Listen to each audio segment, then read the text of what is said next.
بستغرب جدا بعد كمية الفيديوهات اللي عملتها عن المكان ده، وان المكان ده كنز وناس كتير جدا ما تعرفوش وناس كتير سألت عليه، وان التجار بس اللي كانوا يعرفوا طريقه وناس كتير ما كانتش تعرف طريقه. ان بعد ما عملت عنه فيديوهين الى الان لحد النهارده الناس بتدخل تسألني على الخاص وعايزين اماكن يجيبوا منها مفروشات بسعر الجملة وباسعار التجار. وقلت بدل ما ارد عليهم برسالة هرد عليهم بفيديو علشان يعرفوا المكان التحفة ده. احنا فين يا جماعة؟ لتالت مرة وكلاكيت تالت مرة.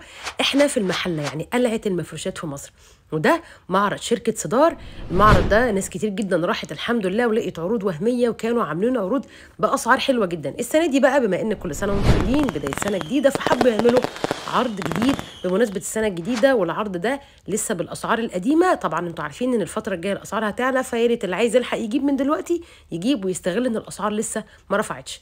تعالوا بقى نستعرض مع بعض المكان اللي موجود يا جماعة في المحلة. زي ما اتفقنا هتلاقوا هناك كل حاجة، من حافظات سجاد لبطاطين لمفارش لملايات لكل حاجة دفايات، هتلاقوا هناك كل حاجة. لأن زي ما قلنا قبل كده المكان ده يا جماعة معرض شركة صدار أو معرض مصنع شركة صدار، عندهم كل حاجة وأسعارهم حلوة جدا. وهنستعرض مع بعض الأسعار واحنا بنستعرض العرض اللي جايين بيه السنة دي. هيلملك كل جهاز العروسة بمبلغ انت نفسك مش هتتخيليه. تعالوا بس كده نستعرض مع بعض المكان. المكان ما شاء الله كبير جدا، كأنه مخزن بالظبط من كمية المعروضات اللي موجودة فيه.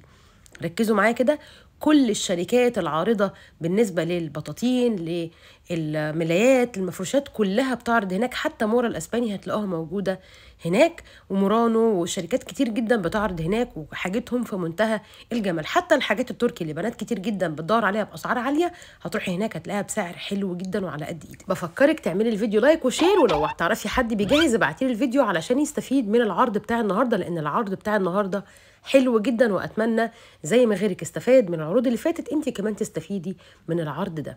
شايفين ما شاء الله احنا بنحاول على قد ما نقدر نوريكي بس لمحه من المكان. المكان كبير جدا، وزي ما اتفقنا المكان ده ما كانش يعرفه غير التجار وبس. تعالوا بقى نستعرض مع بعض العرض بتاع النهارده بمناسبه السنه الجديده، واللي انت نفسك هتتفاجئي منه ومن اسعاره. اول حاجه معانا زي ما انتم شايفين كده، معانا لحاف كبير 3 قطع، ومعانا لحاف صغير قطعتين، ومعانا 2 بطانيه كبيره شكلهم احلى من بعض، وكمان معايا دفايه كبيره، ومعانا مفرش قطيفه. دي الوان الدفايه. معانا مفرش قطيفه كبير حفر ليزر، ومفرش قطيفه صغير حفر ليزر برضو، ومعانا كمان كوفرته كبيره وكمان 4 قطع، وكمان كوفرتة أطفال في منها ألوان كتير انت بتختاري اللون اللي انت عايزاه. معانا كمان 2 دفاية للسرير الكبير، ومعانا كمان الدفاية 2 دفاية للسرير الصغير. معانا كمان مفرش سوفت كبير ومفرش سوفت صغير. تعالوا بقى نشوف بقى الفوط اللي ناس كتير جدا بتدور على الخامات العالية. هناك يا جماعة هتلاقوا السروجي، وهتلاقوا خامات عالية جدا من الفوط. معانا في الطقم ده 25 أو في العرض ده معانا 25 فوطة كبيرة، بالإضافة ل6 فوطة أطفال، بالإضافة لطقم بورنس دبل 10 قطع، بالإضافة ل6 فوطة مطبخ، وكمان معانا عدد بشكير واحد كبير و12 فوطة تواليت. ده عرض الفوط. تعالوا بقى نروح للعرض الملايات. طبعا الامهات بتعشق حاجه اسمها ملايات.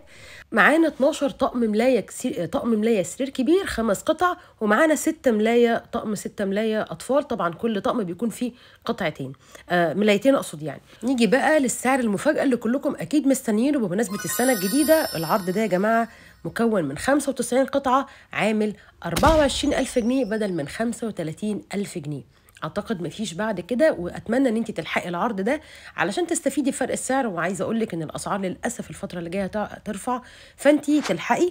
المكان يا جماعه هنقول تاني موجود في المحله الكبرى، شارع الحنفي بجوار مقرة الحنفي او شارع الصاغه للناس اللي عايزه تعرف بالتفصيل. ودي الارقام بتاعتهم موجوده، اللي حابب يروح يتصل قبل ما يروح علشان يوصفوا لكم هتروحوا ازاي بالظبط. واخيرا لو عجبكم الفيديو لايك وشير، واتمنى لكم كل خير، وتحياتي ليكم دايما رشا الغفير.